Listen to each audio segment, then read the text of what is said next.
Ladies and gentlemen, after all of the technical difficulties we've had to start today's stream off and all the delays, we're here. We're finally live. You're able to hear us. Welcome to another fabulous Monday here on Gabagalooza, the variety podcast. Mm-hmm. I am Mr. Non-Clutch, also known as Anthony. This is my co-host and best friend, Murph Dog 108, also known as Murph, also known as Matt. Lots of names. I'm known by many names. Known by many names. Hello, all of you out there in stream and in chat. We appreciate you coming by and sticking with us through all these little troublesome details. The beginning of this stream is going to be a little bit of a trial error as we're switching our streaming platform and our recording platform onto a different platform. Yeah, different software that we're using. We're not using what's it called? Streamlabs. Yeah. We are currently using OBS Studios because we figured that might be a better, less CPU intensive to our PC because it has crashed on us a couple of times. So yes, we figured that OBS Studios, and a lot of people who have been streaming recently have been switching to OBS Studios as a better alternative, and it's just more. Let's face it, it is much more simpler. It does leave out a lot of stuff, but it's not as intensive as OBS Studios is. So hopefully for us, we won't be dropping any frames or anything like that. It seems pretty smooth at the moment. And but yeah, once next week, unfortunately today, busy man, I couldn't really get here until late, to set everything up. But hey, it's okay. Next week we'll be back at 6 o'clock Eastern Standard Time, PM in the evening, back for another episode of the podcast. But to get into it today, March Madness is finally coming to an end. The tournament is down to 2. Down to the final of the bunch. And it will be finished tonight. Tonight at 9:20. I was going to say, what time Eastern Standard Time. And it is in Houston? I believe, yes, it is in Houston, Texas, and UConn will face off against San Diego State. Number 4 versus number 5. Yep. The games getting into in the Final Four were fantastic. Mm-hmm. They seemed kind of one-sided, early and, semi-late into the game, but the only game that actually changed was the San Diego State game against Florida Atlantic, and the game that San Diego State ended up coming back from 14 down, and then you have Lamont Butler take the inbounds pass and then go all the way down court, try to drive to the bucket, get an easy layup or a foul to try and tie the game, but they plugged FAU, Florida Atlantic, they plugged the hole pretty well. And he turned around, pulled up a jumper, and buzzer beater San Diego State goes on to the national championship game. Yeah, so what happened was on that play that Florida Atlantic inbounded, they were able to give it to their point guy, and he went into the paint. He tried to put a layup up to basically secure a 3-point lead to get them out in front more, and then he just missed, rebounded, and brought back down by Butler, and he held on to the ball for a while, and once it got to 1 second, he still had possession of the ball, hadn't even got the chance to pull up and jump yet. I was like, I don't know if he's going to be able to get the ball off in time. He got it off with 0.5 seconds to go in the game. Yeah. So it was insane. It was, obviously San Diego State went crazy as soon as he hit it. But hey, props to FAU. They had a 14-point lead late into the second half, and obviously it's tough to blow a 14-point lead like that. It's the largest, comeback in the Final Four ever, right? Yep. Of this kind of stature. But, both games played out very differently, but very similar at the same time. Mm-hmm. The difference is, tonight, San Diego State faces a team that absolutely dominated from start to finish. Literally, this whole tournament, UConn has dominated the scene. UConn has dominated. Folks, their defense is tough. They have great playmaker abilities on their team. UConn is also heavily favored tonight. The last time I checked, they were favored by 7.5 points, and UConn was the heavy favorite. And I will say that I made my first bet since the Super Bowl today, and I put a bet on UConn to win. Yeah. So, I'm going to ask you this, as a two-part question, but how do you think the game will play out, and who do you think ends up coming away with the title? I just hope at least it's close. Compared to what San Diego State did against FAU at 9 seed, only winning by 1 and having to come back. Yeah. And UConn just, tough. They haven't had a close game this entire tournament. So, it's tough. I mean, I'm looking at these scores, man. It's just unreal. 87-63, 70-55, 88-65, 82-54, 72-59. I mean, there's no contest that they've faced so far. I mean, even against Gonzaga. And they only gave up 54 points against them. So I've heard a lot of reporters talk about, and a lot of analysts talk about, with COVID, when that happened, players got an extra year of eligibility to play, another season. So instead of 4 years that they could play 5. And UConn has a lot of seniors. Mm-hmm. And they are, I believe that they're one of the most, heavy teams with seniors on it. Mm-hmm. Right? And it's really carried for them. San Diego State even they have some guys who got redshirted because of COVID. Yeah. So they got guys who are in their mid-20s playing right now. So it really is tough, but a lot of people are favoriting UConn with this, right? But also there are a lot of people out there that don't like UConn and that are really voting against them, and really, really, really going with San Diego State. Mm-hmm. Where do you think you're in and all that? I mean, I would like to see San Diego State win, but I think UConn's still going to win either way. I mean, I just don't see... I mean, I just hope at least the game is close. Yeah, I just hope it's a good game to watch, right? Mm-hmm. That's really all we could ask for. Yeah. But, I mean, looking at, the comparisons, I mean, it's pretty freaking even besides, I guess assists don't really matter, but, I mean, you got, the field goals.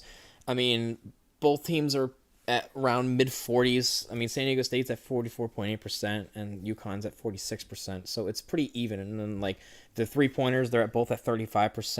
And, then the rebounds, UConn only has 3 more or averages 3 more per game. I will say that San Diego State, and what almost made the difference in the game against FAU was their offensive rebounding ability.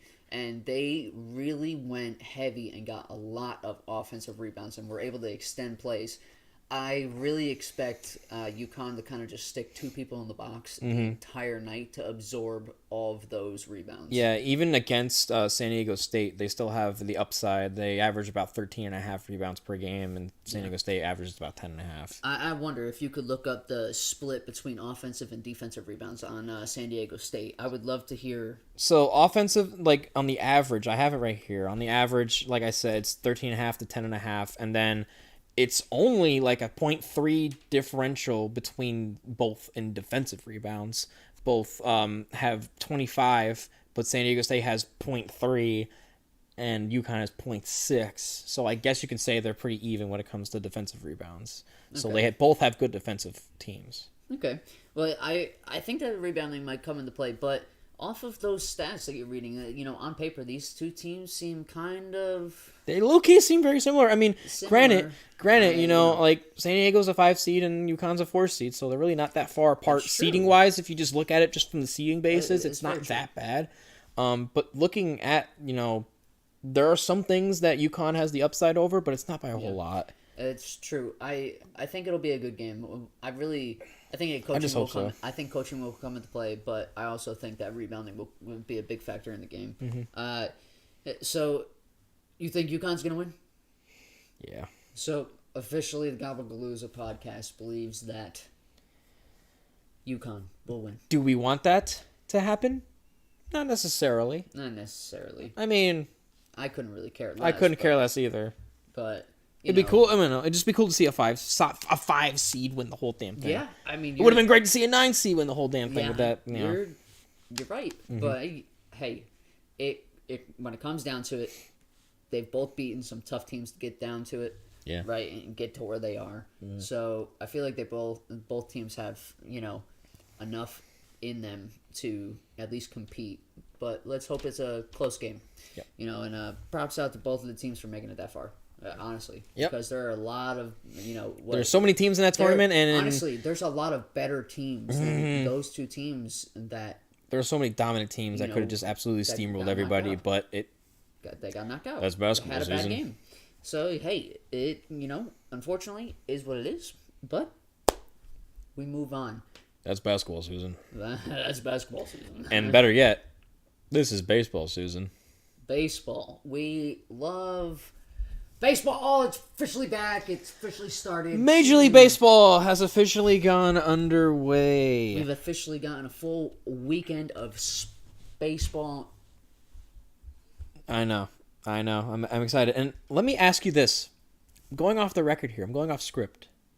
What's your opinion about the pitch clock so far? I tell you what, I actually really like it. Yeah. Now each pitcher and hitter uses it. I should say each pitcher uses it differently, right? It's not really the batter that's able to control it, but somewhat, but not really a whole lot compared to the pitchers. Watching a semi back and forth Giants-Yankee game lasted about 2.5 hours. Really quick. I saw on Instagram today they pull up a stat between the last 2 seasons to this season's average opening day game duration. It was like 3 hours and like 45 minutes for 21. 22 was about 3 hours and 17 minutes. This year was 2 hours and 45 minutes. People, now is the time to get into baseball. And runs, runs are being scored. And runs are actually being scored. You wouldn't think. So, it's really nice to see. And I mean, besides the point that baseball is finally fucking back. Yeah. Right? But, it is a beautiful thing when you could just turn on the TV, watch. And there's just games. The Mets, the Yankees. Or the Yankees. Or anybody else because I only got TV. Or any other 30 MLB teams in the league. And all the other 30 MILB teams because I got MILB because of Ryan. Which, by the way, is starting April 12th. April 12th.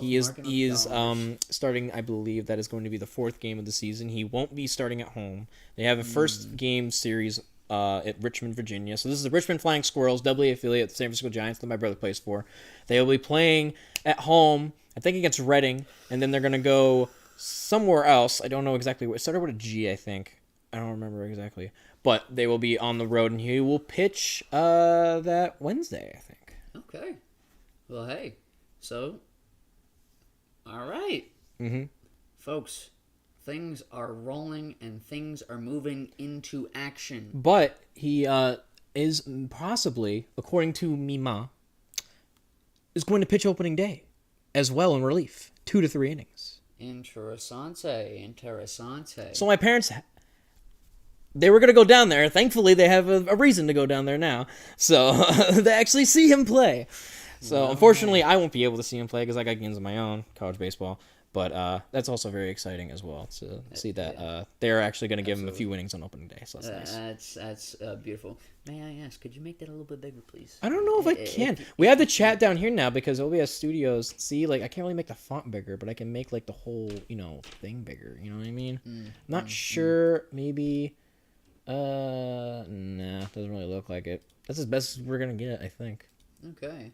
Well, so that's how it is. All right. Well, anyway, that's our problem. Whatever. So, as the baseball season has commenced, we've had a first full series. Additional series started today, right? But we've finished the first official series for every team in the season. Every team has played at least 3 games. Yes. There were a couple of 4-game series this weekend, but everyone has at least played 3 out of the first few games of the season. So, do you see any surprises so far? I mean, we've only gotten 3 or 4 games out of most of these teams, or out of all of these teams. Do you think there's been any surprises? Not really so far. I mean, like it's a little too early in the season to be going ahead and say stuff like that. I'm actually gonna look at the standings really quick to see if we have any teams that are surprisingly undefeated. I will say Texas swept Philadelphia. Interesting. They swept Philadelphia. So, now here's a question that I have externally. DeGrom got shelled in his opening appearance for the Texas Rangers. But the Rangers were able to back it up and give him a no decision. They were able to win. Mm-hmm. Wow. Against the Phillies, defending National League the champions. Phillies are over.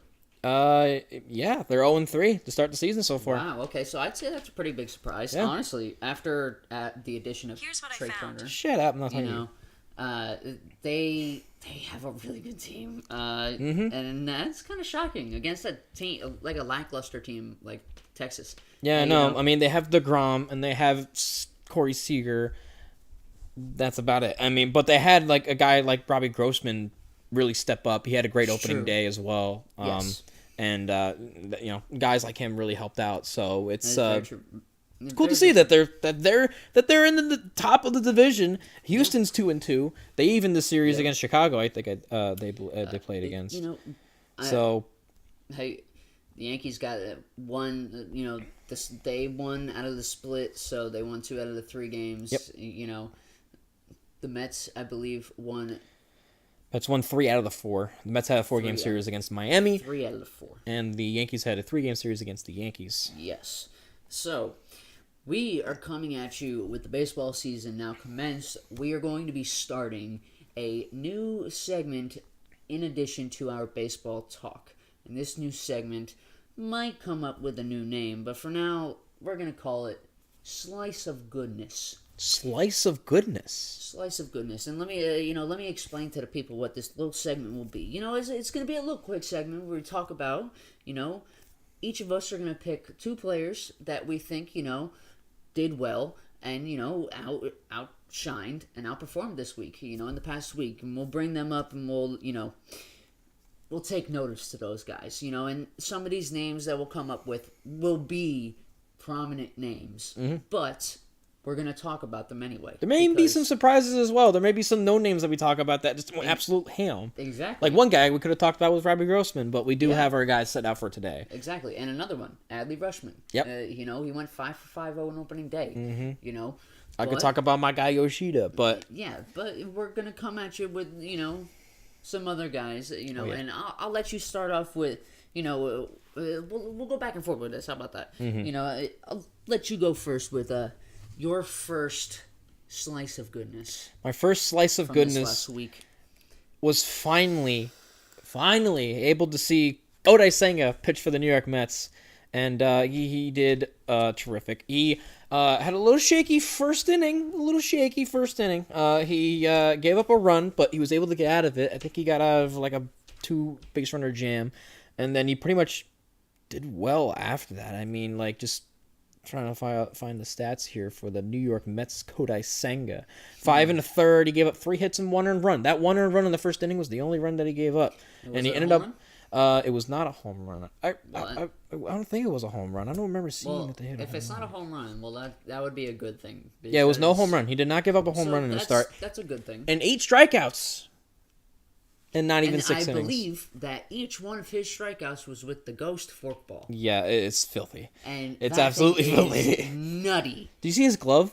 No, I didn't really pay attention to it. So, his glove, if you can see right here, I wish we could be able to show this to you, but there's a ghost with a pitchfork. That is cool. There's a little little cartoon ghost, like a little bedsheet ghost with a pitchfork. That is cool. Because it's his forkball nicknamed the Ghost Ball. That is cool. And it's on his glove, and it's an orange and blue, and it looks great. It looks fantastic. I love it. Well, seeing him in orange and blue is nice anyway. Yeah, I know. And dude, you should have seen him. I remember watching, in that first inning, the Mets scored 2 runs, right? He was just pacing up and down the dugout, jumping and freaking like trying to stay loose because he was so nervous to go out and finally play from the big stage. Because it was like 7 years ago, man, that he wanted to be in America. He was like, I want to play in the MLB, and he just got stuck in Japan. He ended up winning 2 championships with the SoftBank Hawks. He's won MVP, Cy Young's there. Yeah. He was just phenomenal. And finally, they're like, yeah, we'll give you a shot in the MLB, and he finally had it yesterday, and he was at full swing. Yeah. I mean, I can definitely say that seeing him pitch and just being able to see him get out on the field is nice. And it's, it's got to be a good thing, a warm feeling for Met fans, knowing that is what you should expect. Yep. From him, as you're wearing your Met shirt. I know it's a little crooked. Chose not to wear a hat today, but representing the shoe. Representing the shoe. But hey, the horseshoe. It is okay. I actually thought that, maybe we do a slogan, a team slogan rank diss, for maybe the MLB, the NFL, like for the shoe. Or go Pack Go. They're the team. Every team's got slogans. Every team's got a slogan. Yeah, every team's got slogans that they put on the socials. So expect that in the future because that might be coming. Yeah, that could. But hey, Kodai Senga, a slice of goodness. That is just the perfect explanation of it. I literally can't even say any other. Yeah, it was a thrill, especially the fact that my practice got canceled, so I was able to finally watch him pitch. You were pretty pissed off about that. Oh God! Well, my dad knew. He asked me. He was like, "What time's your practice today?" I'm like, 1. He goes, "Geez, couldn't your practices be at a worser time, like every single day?" I'm like, "Oh well." And then 15 minutes later, I was like, "Hey, he canceled." And he's like, "You get to see him pitch." I'm like, "Yeah, I can." Gotta love college baseball. All right, so. Kodai Senga, your first slice of goodness. Now, my first slice of goodness. He is leading the league in batting average after the first part of the, the first series of games this week. Wander Franco. And I tell you what, in, 12 at-bats, he's been on base 7 times. And let's see, he's got 1 stolen base, 4 RBIs. He's hit a dinger. Yeah, people, he is going crazy. I don't even know. He is getting on base. He is being the quality shortstop that they want him to be, and they've wanted him to be. Yeah. And he's looking so far like he's going to maintain that. Nothing but goodness. Nothing but a slice of goodness. A slice of goodness. All right. It just reminds me of a nice slice of pizza. Yeah, it does. It's got a good little nice slice of pizza, but instead a little ring to it. Baseball. All right, folks. So my final slice of goodness. Well, my final slice of goodness, he had recommended it to me, and I couldn't have agreed more. It was Shohei Ohtani's first start, and really whole weekend. He had done pretty well, but yeah, team didn't back him up. Opening day, he did phenomenal. He pitched 6 innings, gave up 2 hits, no earned runs, 3 walks, 10 strikeouts, with a 1-0 lead intact. Well, they blew it in the bottom of the 8th, and the A's won 2-1 on opening day. So, could you, by chance, off the top of your head, do you know the final scores of the next 2 games that they played? I can bring that up for you. I just know that it was a lopsided affair. I will say a lot of those games were a lot to very little. I'm going to see. They did not play on Friday, but they played on Saturday, and here's the final total for the other game. Where the hell are they? There they are. I will say, poor Fujinami, who made his MLB debut. He had played with the Hanshin Tigers in the NPB Japan League, and I'd followed him, and it was so God. Final score of that game was 13-1 in the favor of the Angels. 11 runs were scored in the 3rd inning. Okay. What about Sunday? Sunday, you ask. Well, Sunday's final totals for that game. 6-0 was your final. that's a what is this called? It's a real head scratcher. It's a real head scratcher. Because where were the hits and runs when Ohtani pitched? When could that offense get hot? I mean, not when their pitcher is on the mound, of course. Hey, listen, man. If we did this last year, we could say the same exact thing. Oh, about the Mets. 2 years ago, we could have said the same exact thing about the Mets. Mark my words, and take notice to this. We're gonna say that multiple times this year because I guarantee that LA team will not provide for Shohei at least a few more times this season. Yeah, it's bound to happen. Yeah, and it's unfortunate, but hey, he was good on the sticks. Oh, it's good on the sticks. Hell yeah, man. I mean, like, but now good at bats. Good at bats. I mean, both Trout and Ohtani went back to back. I was actually watching that live. I mean, it says I mean, I don't know if you want to make it 881 feet of home runs between the two. So between both distances, both had it equaled it up to 881. And I will say, both were bombs. They hit the big building way above the batter's eye. Both of them did. Dang. And it was incredible. Well, I tell you what, it's a good thing that we talk about Shohei because, he is the best player in the league. Yep. You like it or not, I don't care. I really don't. But he performs. Yeah. He outperforms every single day, and his team cannot help. On some occasions, it won't be like that all the time because he's going to win more than he will lose. Oh, yeah. Because that's just the kind of pitcher that he is. He gave up a run. No, he didn't give up any runs. He didn't give up any. He gave up 0 runs. He gave up 0 runs. He had a lead going into the bottom of the 8th. It's sad for LA, but then you had the Hunter Renfroe catch, which was absurd. That was absurd. He made a catch. Imagine me turned around, right? He made a catch like this, and I'm looking at you. The ball's coming in this way. He was looking at a wall. And he made the catch like this.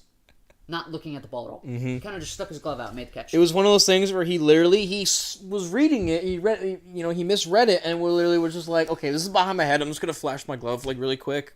I can't look at it, so let me just do that really quick. Happy freaking birthday! It was insane, but they end up coming out and blowing out the next game, and then on Sunday they end up winning again, another shutout. Mm-hmm. So it's good to see them bounce back from that, but let's hope that they can give Shohei a little bit more support in the future, right? Yep, and they played the Seattle Mariners tonight. Indeed, late. But Shohei isn't the end of our slice of life. I've given my 2. I have another slice. What's your other slice? So, my other slice, a familiar position, because I talked about a shortstop already, but the shortstop for interdivision rival Baltimore Orioles, Jorge Mateo. And, folks, the main reason why I wanted to talk about Jorge Mateo is he's only had 7 at-bats. He had 2 hits, He scored 3 runs, 2 RBIs. He's only batting .286. But people, he's already stolen 4 bases. He stole 2 in 1 try, pretty much. In, 1, at-bat, right? And then he steals another base in the same game. He's insane. He is fast as shit. He's like a cheetah. And fortunately, he hasn't really gotten that many at-bats. Nope. I believe he's batting at the bottom of the lineup, possibly number 9 in the lineup. Yeah, he'll definitely get more playing time and maybe get raised up in the order if he keeps doing what he's doing. Anthony Volpe has a couple of, stolen bases already, mm-hmm. but this is the guy that's going to lead the majors in stolen bases. Oh, yeah, and definitely help the Orioles achieve something this year. Yes. Yeah. He is really going to help them. And when Gunnar Henderson is playing, correct? He made the team. When they bring up Grayson Rodriguez and he actually pitches for them, they will start to win some games. Yeah. That'll be exciting to watch, those 3 homegrown guys. It's not like they haven't won some games already. Yeah. But those were our slices of goodness. And can I just say one more thing? This is live, actual update. Masataka Yoshida just hit his first Major League home run. My boy! Attaboy Yoshida. 2-run ding-dong to left center over the monster. Hey, I haven't seen it yet, but I'm going to see it later. I will be happy if Yoshida will be... Yoshida endeavors. I'm okay with them being good. Everybody else on the team better stink. Right? Even Justin Turner? Sale got shelled in his opening. He did not play well. No. So Sale is a former shell of himself. Yeah, that's a funny one there, Susan. All right, but hey, that's enough about baseball. Next week we'll have even more coming at you, as we'll be having more games than we did last week. Mm-hmm. So expect new showcomers on our little segment Slice of Goodness. Hell yeah. We'll talk to you some more baseball next week. Well, if we get any, updates as of now, like if we do for any other sport, we'll let you know during the show.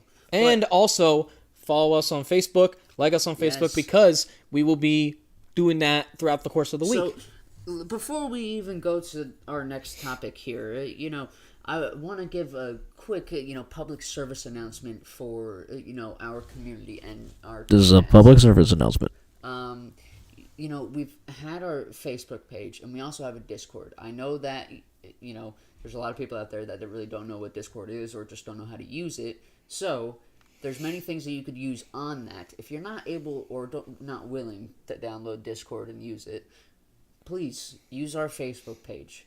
If you want to give, some suggestions on what we could do during the show, or some suggestions for Ashley's questions, or, hey... maybe you think that we should start a new segment and do this, let us know. Please, we will respond to anything that we get notified, on Facebook. Mm-hmm. If you want to get a hold of us, get in touch, let us know your feedback, please. Hell yeah. Gabagalooza on Facebook. And, like always, like and follow the stream. Like and follow the YouTube. Leave a subscribe, hit that notification bell. Come on when we go live. Mm-hmm. We want to get as many people in here as possible, but we love you regardless of how many people are in here. Yep. If it's 0 people in here, we love that 0 person. Let's move on to the next topic. Susan, hockey's coming to an end. I'm not Susan, but yeah, hockey is coming to an end. We are coming down literally the final stretch now. There are 4 to 5 games remaining in the whole season. Yes. Literally ends next week. And we have some tickets that have been punched to Lord Stanley's tournament. Okay. Playoffs, all right, if you will, as we call it here. So, give them to me. So we have our basically... almost whole Eastern Conference ready to go, ready to fire, except for the wild card. It's still up for grabs. It's going crazy down there, let me tell you, but we'll get that into just a bit. As I said last time, Carolina punched their ticket in. New Jersey did as well, and now the Rangers have taken the 3rd spot of the Metropolitan Division. That's a great thing. And will be headed to Lord Stanley's journey. Lord Stanley? And then to the Atlantic Division, same thing. All 3 teams have punched their ticket. The Bruins had done that like 2 months ago. And by the way, the Bruins have actually made an NHL record. They are the 4th team ever in the NHL's history to win 60-plus games in a regular season. Well, they are 60, 12, and 5. 125 points. 125 points. When let's take a close look here, right? There is literally no team that comes within... wow. There's no team that comes within 18 points of them. It's they insane. Have an 18-point differential they have than the next team. The next good team, which I'm going to guess the Hurricanes. It's the Hurricanes. It's the incredible. Next would be the Devils, and then you would have... the Rangers, everybody in the West End Conference, and then you got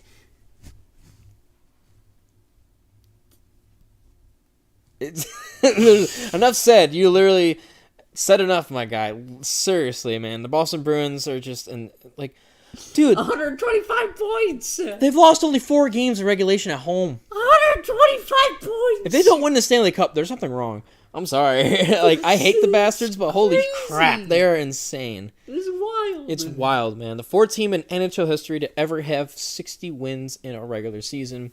God. But enough about them. The rest of the standings, Toronto, Tampa Bay, they have punched their ticket. They are going to the Stanley Cup playoffs. As for the wild card, the New York Islanders are still number 1 in the wild card spot with just about 4 games remaining on their schedule. They play Tampa Bay tonight.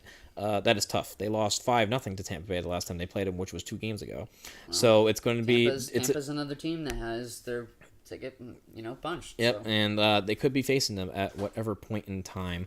But the Islanders have 87 points going into it. Pittsburgh won the other night. They're at 86, and Florida also did. They're on a 3-game winning streak right now. Islanders have lost 2 in a row, while the Penguins and Panthers have 1. So it's literally 1, 2, 3. It's getting tight. And that right now, and Buffalo behind them at 81 points. I mean, hell, they could literally just win they got 5 more games to go. Yeah, so it's coming. They could take that second spot if Pittsburgh and Florida falter, but it's really I will say it's pretty much up to the top 3 teams to make whatever can happen. I would agree. Mm-hmm. But hey, we look and we hope forward, that the Islanders are able to secure a spot, punch that wild card ticket, and hopefully both New York teams will be in the competition for Lord Stanley.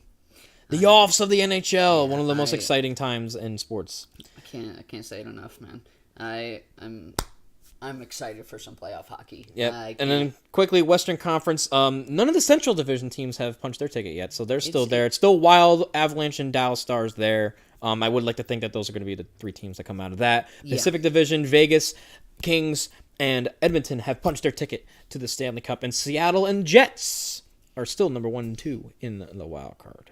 Calgary, 3 points behind the second place spot.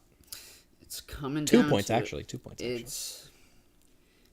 I don't know. I would like to see the Kraken, punch their ticket. It'd be nice to see them, it'd be their first playoff appearance, correct? I believe so. They did not make the playoffs last year. So it'd be nice to see them, get in there. Mm-hmm. But then again, you have the Avalanche, last year's champions. It's still playing pretty good. 96 points is still pretty respectable. I would say here, the West is kind of open. Yeah, really anybody can take it. I would say Vegas is the favorites. I could agree as well. But if I had to put another team that really the Pacific Division. If I had to, honestly, Golden Knights, Kings, and the Oilers. You can't count the Oilers out as long as McDavid is playing. Yeah, and Draisaitl is with him. Yeah,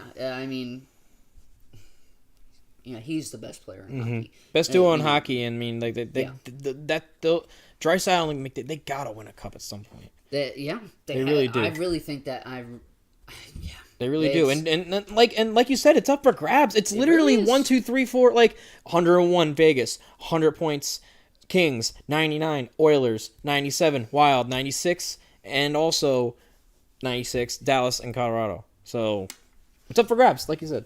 It really is. It's a perfect temperature, my friend. I would say, I would agree. Cheers. So that shit is bussin'. So as we get ready for some playoff hockey, now I believe the playoffs start next week, correct? 2 weeks from now. 2 weeks. So in 2 weeks, the playoffs will officially commence, and the tournament for Lord Stanley will begin. Yeah! It's exciting, man. If you never watched playoff hockey, please watch it. It's so exciting. Every game is so physical. Every game. It's my God. so competitive. Which is why I actually can't wait to see MLB's pitch clock in the playoffs. So I have a question for you. We're 2 weeks away from playoffs starting. Will you be making any bets for Lord Stanley? I would like to as it goes along. As all of the spots get punched. Yeah. listen, man, it's hard pressed to say that anybody will beat the Bruins. It really is. But don't sleep on the Hurricanes. Don't sleep on the Rangers. Yeah. I mean, don't sleep on Toronto either. I mean, a lot of the teams in the Eastern Conference, they're so good. They're dominant. Folks, I'll say this: if you really want to watch good games and you really want to see good games, tune in to the Eastern Conference and their tournament. It's not a tournament. But I just say that because turn into the playoffs. Make it more exciting for the Eastern Conference games. Yeah. Because pretty much all of those teams could really make a stretch. They really could. Yep. Tune into ESPN and TNT because that's what they're going to be playing. So, get ready for some playoff hockey. Lord Stanley coming in clutch. Coming hot. I mean, obviously, as New Yorkers, go Rangers and Islanders. Absolutely. We want what's best. Absolutely. For the New York teams. Hey, we want a parade here. Hell yeah. We want a parade. I want to celebrate. For real. I want to get crunk. I want to get crunk. Even though I don't get crunk. All right. And on to our last sports topic here. We're going to talk about our favorite basketball team finally clinching their spot in the Eastern Conference. The New York Knicks are going to the playoffs. New York Knicks are back in the playoffs. For the first time since, 2013? No, they were in the playoffs, if I am not mistaken, 2 years ago. No, they were, yeah. And Trae Young... yeah, you're right. I'm really hoping that this year was going to be different because R.J. Barrett and I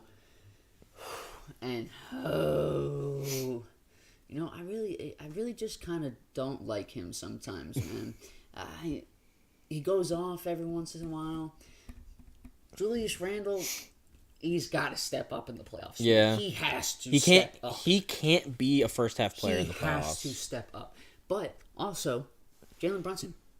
Mm-hmm. He's a dog. He's a dog. He is a dog. Mm-hmm. So I expect, I really hope that they can make a push.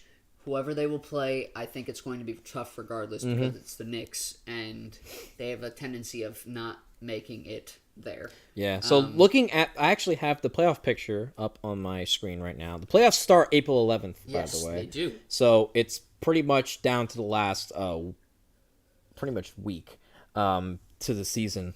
Right now, the Knicks stand as the number 5 seed in the Eastern Conference, and they would be facing off against the Cleveland Cavaliers, the number 4 seed. And I'm telling you right now, as somebody who likes and roots for the Knicks as a Knicks fan, I would be scared. Yeah. I would be scared. They pull out some victories against some really good teams, but it's the playoffs. It's going to be different. It's different. And, we're going to have some guys that, have a little experience or don't have any. Mm-hmm. So, I think that experience is going to play a big part in it. And let's just hope that, Jalen Brunson was in the playoffs last year, with the Mavericks. And let's hope, R.J. Barrett with his NCAA March Madness, mayhem that he's put out there. Let's hope that kind of experience comes into play, and let's hope that Julius Randle steps up to the plate. Go New York Knicks, huh? Go Knicks. Go Knicks. That's all I'm gonna say. So, we go back to our favorite segment of every week. It'll never change. We'll always have this segment. I will say, though, just like at the beginning, the mic may not work when we go to the screen. That is true. We're going to, we're going to give a brief 15 to 20 seconds of silence, as we fix our mic situation, which we had to deal with before stream. But we will be right back. You will hear us. You'll see us. You'll see us. But you'll hear us in just a quick moment. But it's going to be asking questions.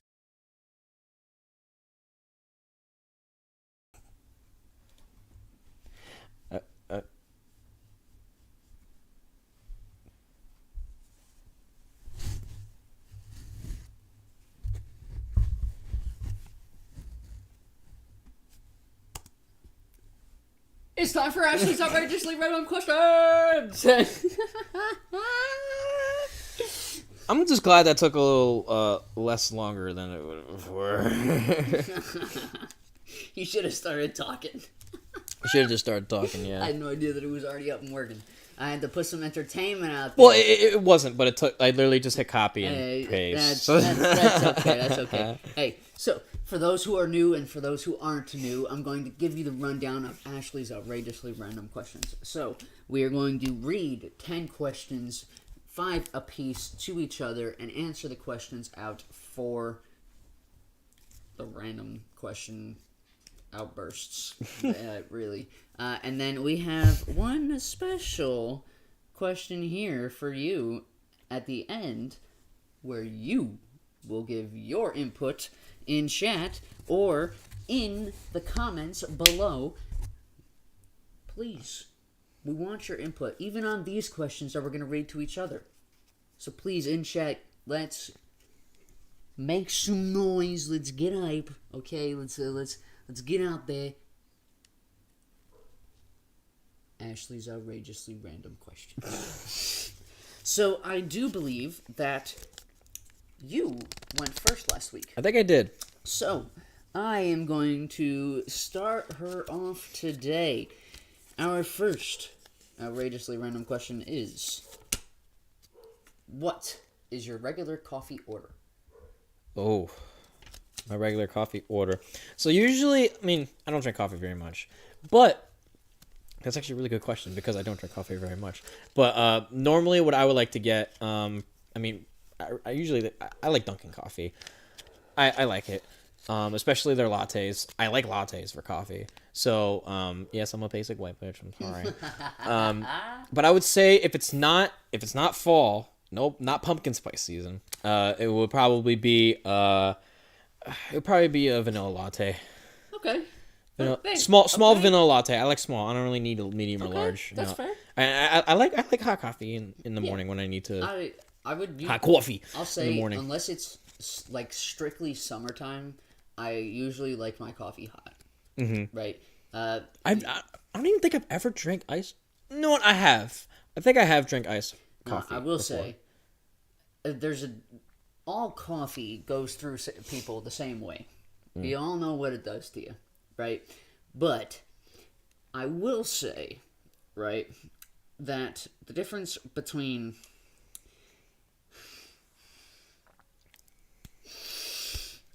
it's just it's a lot, okay? Coffee's bad, okay? Don't drink it. It goes through your body a completely different way, okay? Right? But I usually get a medium coffee, okay? 5 sugar. It might be a lot. Don't judge me. I like my sugar, okay? And 3 cream. And then 3 creamer, okay? I'm okay if it's not creamer. I'm okay if it's milk. I could go more on the sugar side because I only put like 2. I don't need it to. I can't stand the bitter taste of coffee. Yeah. I can't. Also, I can't like drink black coffee. I had noticed that it doesn't really wake me up. It does for me. It does. But like, yeah, if you put like Yeah. that much sugar in it, then It's yeah, it's gonna wake you up. In the summertime though, I usually get a medium. Like I always get a medium. It's random. I just like getting smalls, just because I can drink a whole small coffee, not a medium. I see, and I'm like, because I sip my coffee. I know I could drink. I drink it fast. Yeah, least, like I sip my coffee. You know, but hey, I usually get in the summertime an iced caramel mocha, 5 sugars. Mm-hmm. It's a lot. I'm a sweet head. I don't even remember the last time I drank coffee, really. Yeah, I mean, hey, But usually, what I love to get is the pumpkin spice swirl lattes at Dunkin' Donuts. Hey, I love pumpkin spice. I will say, Starbucks, the only thing I'll get there is a caramel macchiato. Mm-hmm. I don't know why. I don't know if I've ever actually gotten coffee from Starbucks. Really? Yeah, I always got their hot chocolate. Oh, that's hot chocolate. Dunkin's hot chocolate's good too. Both are hot chocolate. Hot chocolate. Yeah, I mean, like Dunkin's hot chocolate and Starbucks have different tastes. It kind of just depends. I feel like Starbucks is a little more minty than Dunkin's is. So like if I'm feeling, a little more like, oh, I want a more fresh cocoa, I'll go Starbucks, and I love their crumb cake. I love their coffee cake. It's good. I like it when they toast it too. Crumb/coffee cake is fantastic. It's beautiful. And I know there's a lot of people. I want to hear a lot of people's coffee orders. Yeah, no, we actually got some in the chat that I really want to read off. Coltrane's is decaf caramel light, no sugar. That actually sounds very delightful, actually. Okay. My dad, I know my dad, like, he'll usually just drink black coffee from time to time, and so does Coltrane. And me mom, peppermint hot chocolate from Starbucks. See, that's what it is. That's what it is. But that just smells and sounds like goodness. Merry Christmas! Merry Christmas! Every Christmas, I always like to get 8 hot chocolate from Dunkin' and 8 hot chocolate from Starbucks. Yeah, that's usually. I like to. I always remember too. A quick story. Before we move on. I remember it was a couple years ago. I had gotten a hot chocolate. I don't know why I remembered this. I got a hot chocolate and a crumb cake or a coffee cake from Starbucks, and I just drove up in the mountains during the snow. I don't know why. Interesting. I just did. Like like the not Mount Beacon, but the other mountain on the other side. Like that. Yeah. Like when you go in 84, you're going no, not on the way to West Point. You're going east towards Taconic, and that green star on the top of the mountain, the green light. The tree up there. I wanted to find that tree, and so I went up there, and I don't know why. It reminded me that I got Starbucks hot chocolate, and I went up there, and I couldn't find it. Okay. But anyway, that's it. Shoo-wee, okay. Hey, it's a good question. We're off to a good start. Very good start. Next question is there a worser villain than Umbridge in Harry Potter? Okay. Now, if you know, chat, who Umbridge is in Harry Potter series... Dolores Umbridge. That's hard to say if there's anybody that's worse. I mean, well... Okay. You could. Okay, so let's say this, right? Give one anime villain you think is worse than her. And then maybe one one television or movie villain. I mean... I would say Joffrey or Cersei from Game of Thrones, but then I'm trying to think. Anime. I mean, it's hard not to say Madara, but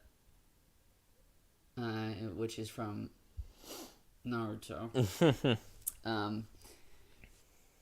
But. Then again, they're like All for One is a good villain. That's a good villain. I don't hate him. Like, you know what I mean? I definitely don't like him. I don't like him, but I don't hate him as much as I hate Umbridge. Yeah, that's true. From Harry Potter. Like, I gotta think. It's hard to say because, man, there's like you already know when you've got a good actress for a villain is when you actually hate the character. Yeah, and the person who plays Umbridge does an amazing job. Hate the character, not the actor, kind of deal. So it's tough, man. It is tough. I will say besides Joffrey in Game of Thrones, I will say that I can't think of anybody else I disliked more. Yeah, I know. I literally cannot. That I see on the screen, I go, oh god, not him again. Like the voice pierces my. It feels like pins and needles in my face. Oh god, yeah. It's just not good. Mm-hmm. Screw Dolores Umbridge. Good actor though, or actress, I should say. Yeah. All right. The next question. Question number 3. Choose one to be taken from you for the rest of your life: eyebrows or eyelashes. So, I got my answer already. Give it to me. Eyelashes. Yeah, I'm gonna say the same thing. It's looks wise. I know it serves as an actual benefit for your eyes, but for looks, you really couldn't tell if you don't have eyelashes or not. What are eyelashes supposed to actually do? I think it just helps prevent like debris from getting in your eye. Yeah, like dust from getting in your eye. But then your eyelashes get in your eye. They do. And debris gets in your eye anyway. Mm-hmm. God. Yeah, get rid of the eyebrows. The eyelashes. Yeah, the eyelashes. I am not.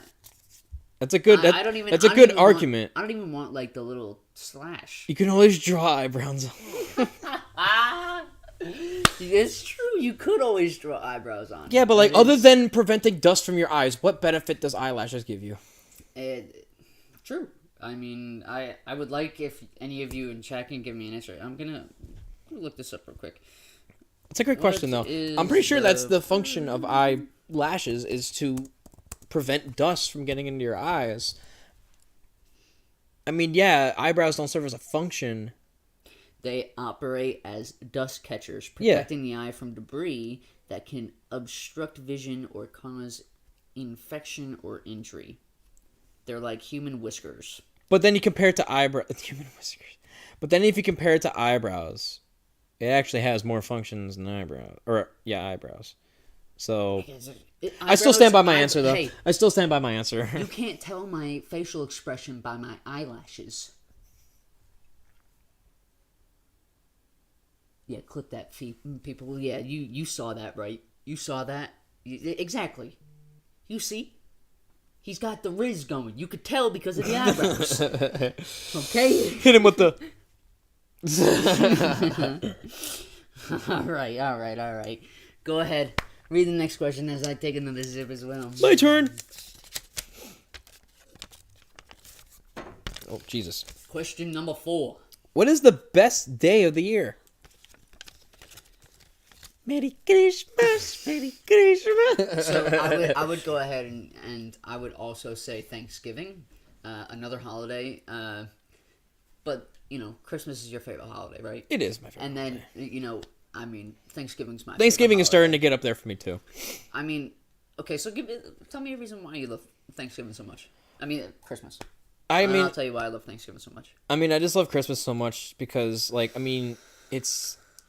I don't know, I'm not all about, the gifts or whatever nowadays. I really couldn't care less about the gifts. I mean, I appreciate it, and, I do my best to give gifts to my family and stuff like that. But just, I don't know, just the excitement of, waking up on Christmas morning and being with your family, having breakfast with each other, and then, opening our gifts and exchanging our new gifts that we got, and watching the Christmas movies throughout the day, and if it's snowing, then great. It's snowing, you're nice and snuggled up. It's just fun, and Christmas Eve too. I love it because our family goes over to our uncle's house, and we just have a big. We're typical Italians. We'll have our spaghetti or lasagna or baked ziti or whatever the hell I literally, I'm gonna say, on Christmas Eve we go over to my uncle's house and we have a big family gathering where we have a bunch of food and it's practically second Thanksgiving. Second Thanksgiving, but what Italian thing. What about thirds? Thirds. And 11s. And 11s. But I don't know. I just it's you're kind of forced to be with your family on Thanksgiving, or Christmas, also Thanksgiving. But I don't know. It just hits different for me. I don't know what it is. It just it hits a little bit different with me.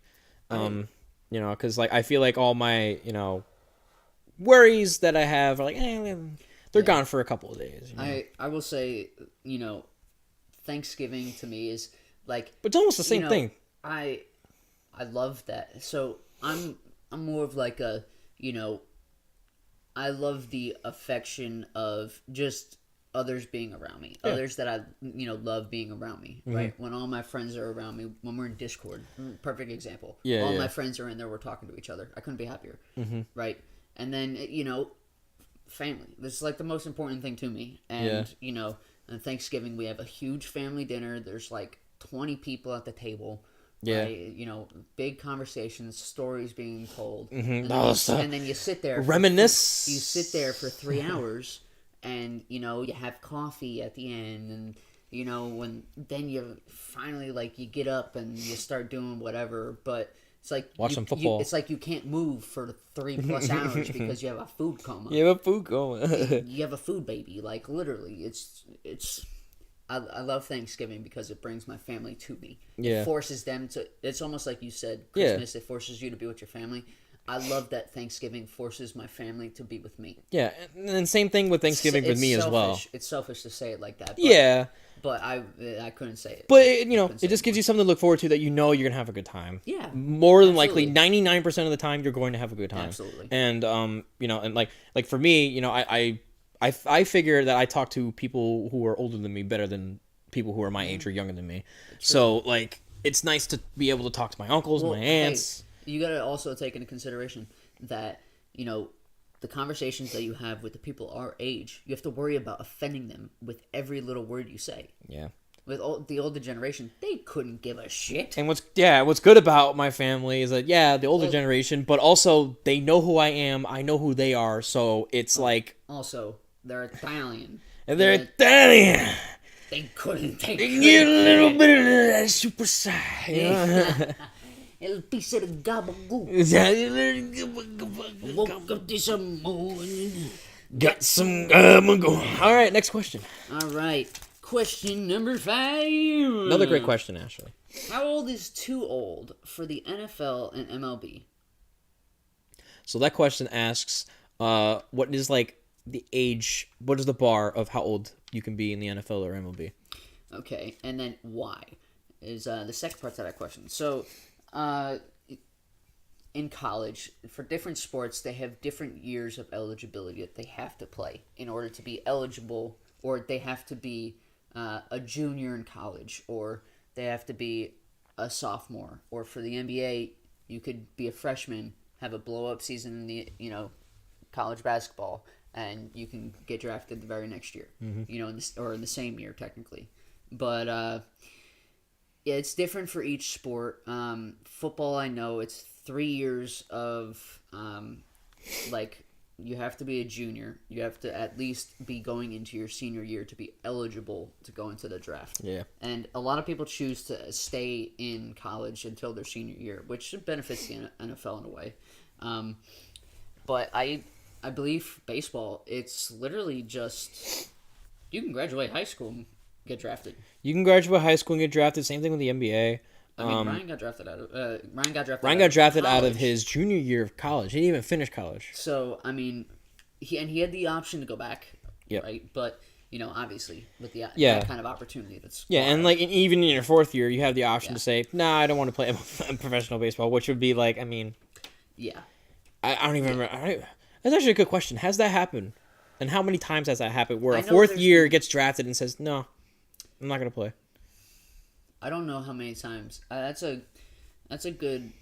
It's a good thing to look up. That's a good little thing I might look up after the show. Yeah, we'll because definitely look at that I might have later. to do a little bit of research with that as well Yeah. because I honestly don't think that there's many, if any, at all. Yeah, I know. Because if you're playing in college and you get drafted, if you're playing in college, the goal is to get drafted, or unless it's at a very, very minor college and you kind of already know it might not happen, or hey, if it does, cool. If it doesn't, whatever, right? But it's definitely MLB's wild with it. Yeah, they are. They have what? They have the Rule 5 draft. They have the Rule 5 draft, which is basically after your third year of minor league baseball of not getting higher than Double-A, you have the opportunity, or you kind of get forced into a draft Yeah. that another team can pick you up and either A, send you straight to the major leagues, or B, you go to Triple-A or Double-A. You don't go any lower than that. Yeah. So So, and then they have their actual draft. yeah, That's a good question. that's a great question. It's definitely something that's odd in every sport because it's something it's different for every sport. But to answer the question, what is the how old is too old in MLB or NFL? I would say MLB probably like, what do you think, like 36, 37? It gets to that point when once you get past 35, it's like, I would kind of agree with that. Yeah. I would say 36. Once you hit 36 and you start playing, it's expectations aren't there. expectations aren't there anymore. Or 'Cause they're you look at least lowered. yeah, significantly. at that point you kind of look at that age and go, he's past his prime. Yeah, and He's not going to play as good as he for did. the you know. NFL. I would I would even go to say 30. Yeah. Because there's a lot of players, It's such a rougher sport. quarterbacks, and position players like running backs and wide receivers don't play, a long time. Quarterbacks are like the anomaly where, you have guys that play Tom Brady 20 plus years. Yeah, you get lucky. You get lucky in the NFL to have guys play 6 years. Yeah, 5 years. Quite literally, because you get lucky. the average span of somebody. The life expectancy of the average span of somebody being in the NFL is 3 years. 3 years. That's wild. Yeah. So it's a good question. Not very long. Great question. Great knowledge question there. Even the NHL too. I'd say 30. Yeah. I'd say like 31, 32 is when it's like, you're starting to get up there. I would say if you're older than 33 and you're not a big name guy, I'm not looking twice at you. Yeah, it's unfortunate. It is, but it's kind of the state of the game. You got tons. You have 7 rounds, 260 some odd picks in the NFL draft every year, and all of those guys compete to be on the team. So that's at least 7 players for every team among the additional 20 guys that they bring in because their roster gets extended from 53 to 75. So there's a ton of players that compete. So being older, you're kind of not beneficial in that standpoint. Yep. It's a good question. Great question. Next question. You are going on a date. What is your plan for it? I'm not good at planning dates. Okay. I'm not good at planning dates. I can say that right now. So, I always think that a good date, there's nothing that really needs to happen in order for it to be a good date, right? There just needs to be that one moment that really that really sets the tone. Sparks. The old-fashioned way was opening the door for the woman to get in the car, and that would set off the date. Yeah. Right, but I don't know. I feel like you have to go. I feel like going and getting food is almost like a necessity because it gives you an opportunity to talk and get to know them. Yeah. Right, a little bit more, and even if it's later on in your date and you've been married or dating for 10, 15, however many years, right? It's a good way to be able to catch up with your partner. Yep. And really it's just 2 of you at that point, right? Yeah.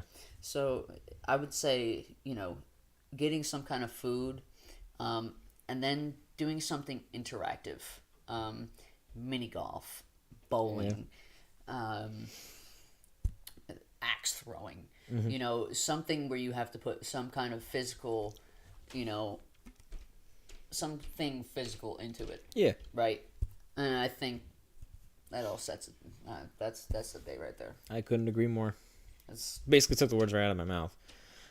I mean, like you said, getting food is a necessity because you'll be able to talk to people one-on-one. Yep. You can even talk about your favorite foods with each other because you're at a restaurant that you both like. Yeah. So you both will enjoy that, and then you can do something fun. I mean, who doesn't like bowling, mini golf? Yeah, I mean, literally. And it's interactive. Yeah. It doesn't take going to an arcade. It doesn't take a lot to do it, physical, in the physical sense, but it gets you to express your actual self.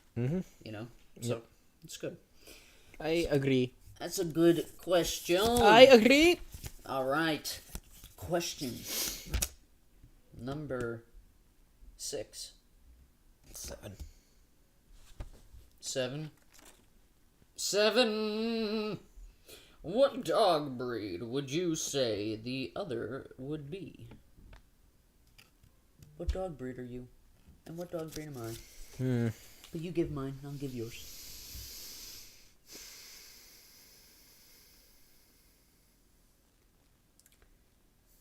So, okay. Don't take this the wrong way. Okay? But when I look at you, I see Frank from MIB. The bug.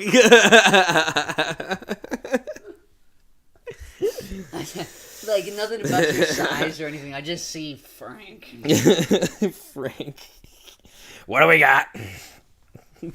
Freaking Frank. Oh, boy. Okay, no, but for you... I don't know what that would be. I kind of see a wiener dog. Okay. Like a was it a dachshund or dachshund? I forget what. Dachshund. Dachshund. I kind Or of see a little dachshund. dachshund, but like you're not small, so it's like Yeah. Well, I mean, like you're the not. You're definitely not the size Yeah. of a pug. yeah. You know, I don't know. If I was to be like serious with it, I kind of see you as like a lab, right? A little bit more size, smart, but labs can also be a little, sometimes. A little rambunctious. Yeah. I don't know. I mean, like, I would say Borzoi because you're not the most, meaty. Didn't I do it Oh for you? Not because of the nose, but because of just, the stature, because they're very, like, skinny and light dogs.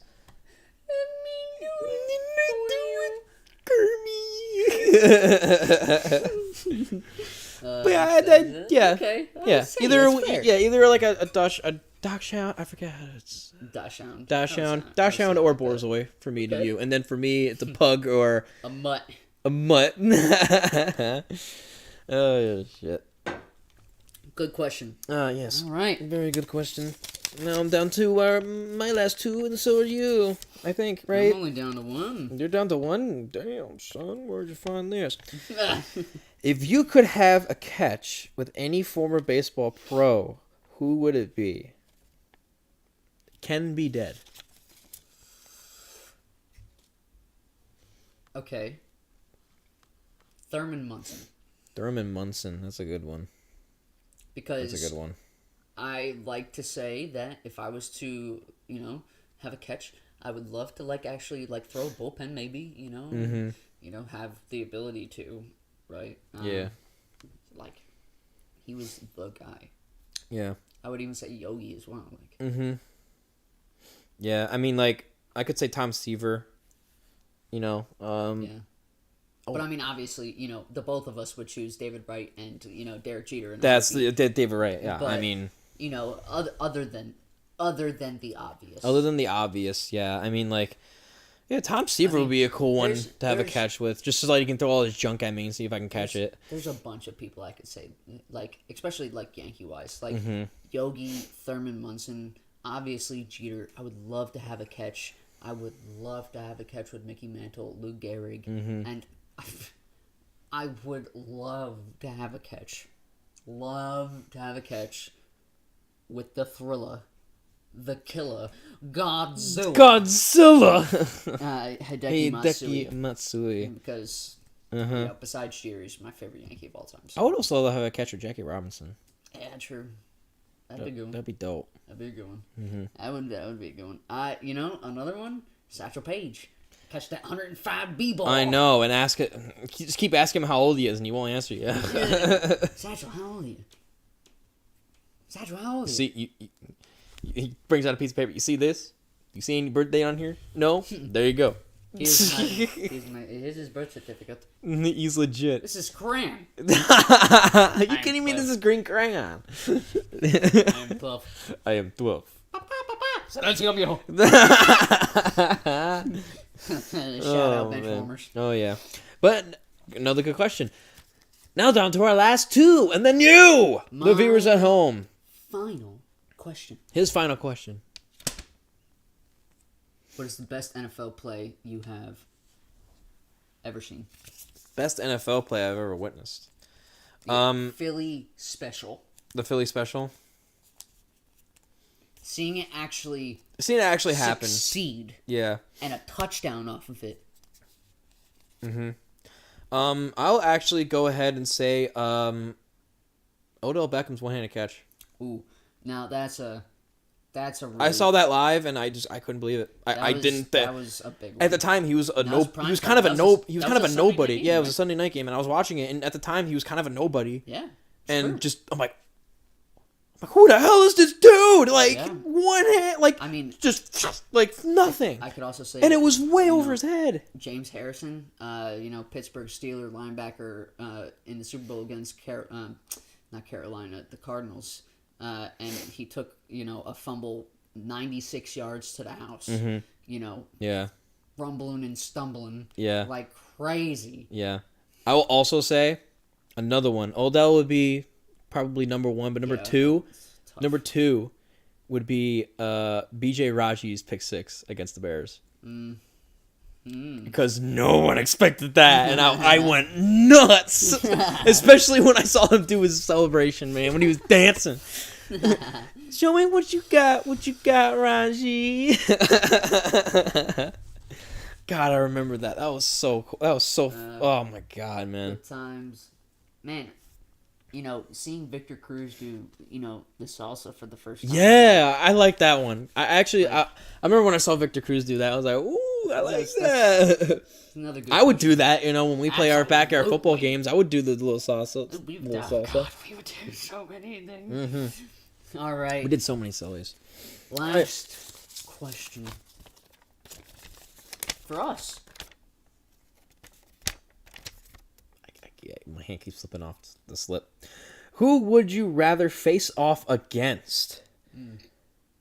Dobby or Chisaki? Or Kai?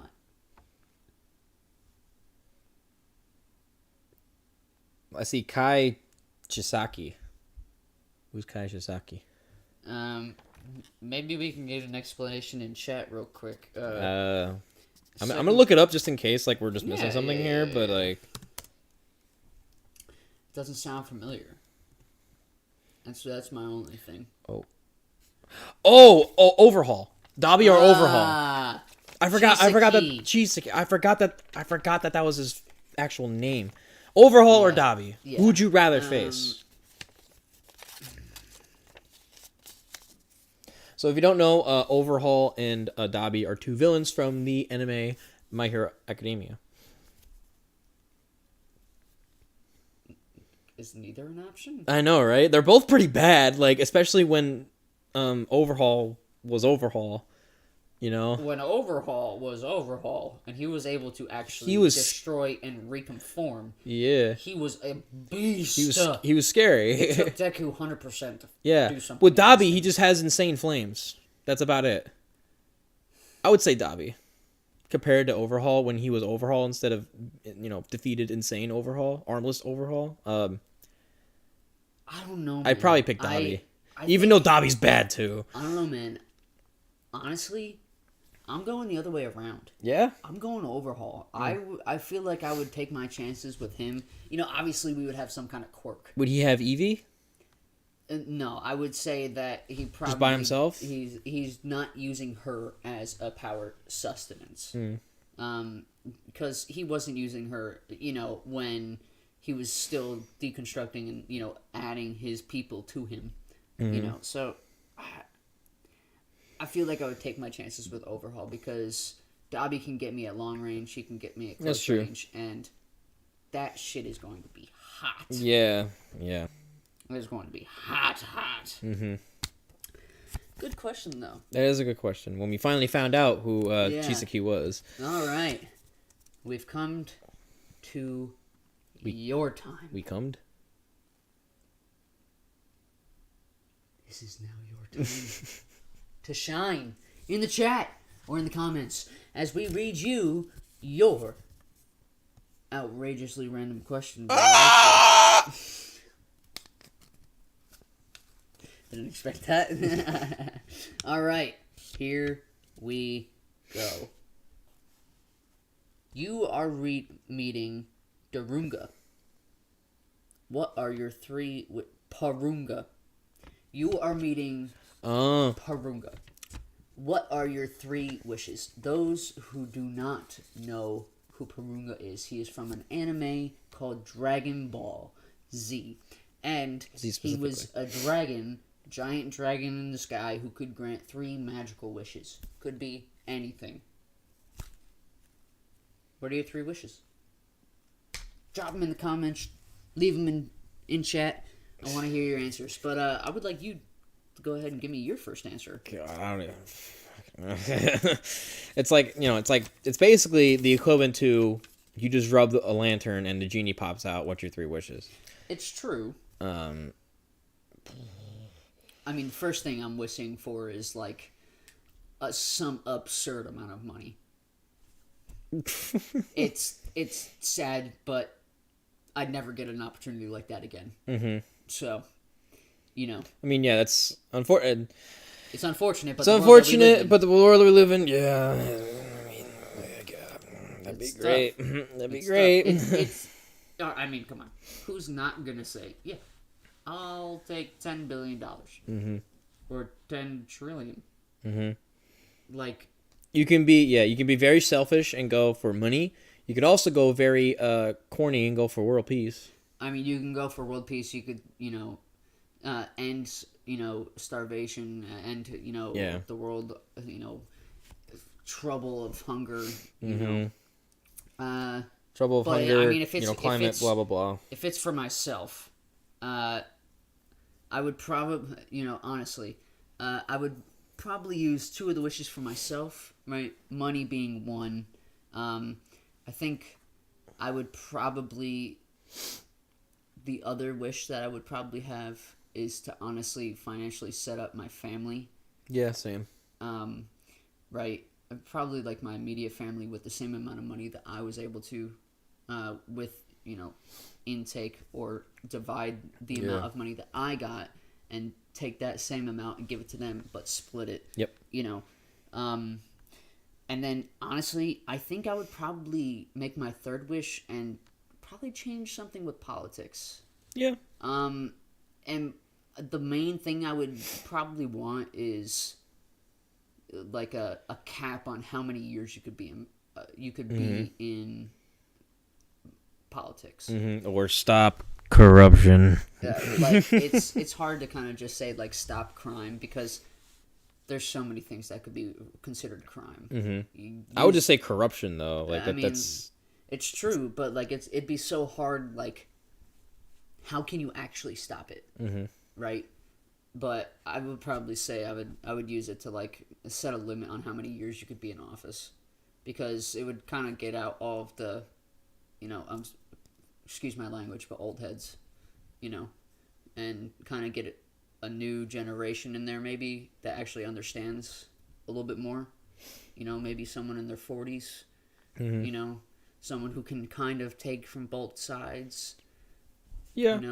Yeah, you can literally just wish to be like, I want the perfect leader. I want a guy who is young, pretty evenly distributed between both political parties, and will just keep the country afloat, even and successful. Yeah. So, yeah. I'd be pretty, but we got some answers in the chat. No dollars, gold and silver, and stacks of silver bars. Yeah, I mean, a stack of gold and silver bars wouldn't be bad. And Co-Train agrees with the term limits. Yeah, but it's hard. Like, whatever kind of money it would be, even if it's gold would be a good one, because it can kind of be, the same sort of value in each kind of country you would go in for the exchange rate. So I could definitely agree with that for sure. But yeah, it's hard really not to say like money, because it's the world that we live in. I mean, like, or I would non-taxable money, or you could say like give me the abilities of Superman. Yeah, like give me superpowers. Like, let me choose a quirk from my hero, all for one. Like, I mean, whatever it would be. Make me Tony Stark. Like, it could be anything, right? But it's really hard. Thanos. But, like, anything like that, you either wouldn't have to worry about money, or money would already be handled. Yeah. Like, it's tough. It's tough. All right. So, no more cancer. Yeah, non-taxable money, eliminating taxes would be huge, but it would also be extremely tough to get anything done in the country. But you can wish so that it would. It's true. I mean, what? Would you just say, I want $50 gazillion brought to the United States Treasury?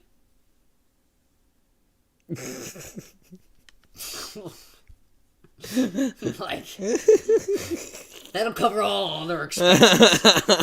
But then we gotta wish for that good leader because they're gonna need to cover that shit. Yeah, they're gonna need someone to direct them.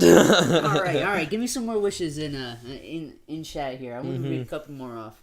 Yes. Yeah, some good questions. And then we're gonna go into another segment of ours after we get another maybe a couple wishes. We're gonna go into time to reminisce. We're gonna go into some stories from our past. Yes. And no time limit on what we got, but we'll go until we feel like we've talked enough about our childhood and our experiences. Yeah. And then we'll call quits for this week. But yeah, I want to know some more wishes.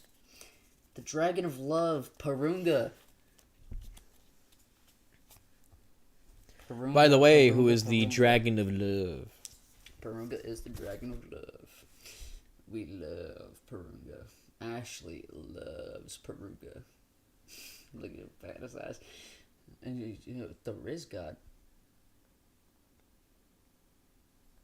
God, so Sin City was a maybe. Sin City was a maybe. Angels like you. So dumb. Just a hat. Man.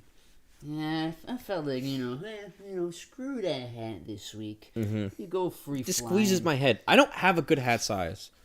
You don't I have don't. a good hat size? I'm between 7.5 and 7 3/4. I'm like a pure 7. Like I'm between 7.5, 7 3/4 squeezes my head. 7.5 is too big for my head.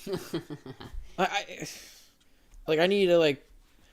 Is there a hat tailor? Like, is there something like that? Like, Hat tailor. they can like make it so that like it's custom made for my head because I have a weird freaking head apparently.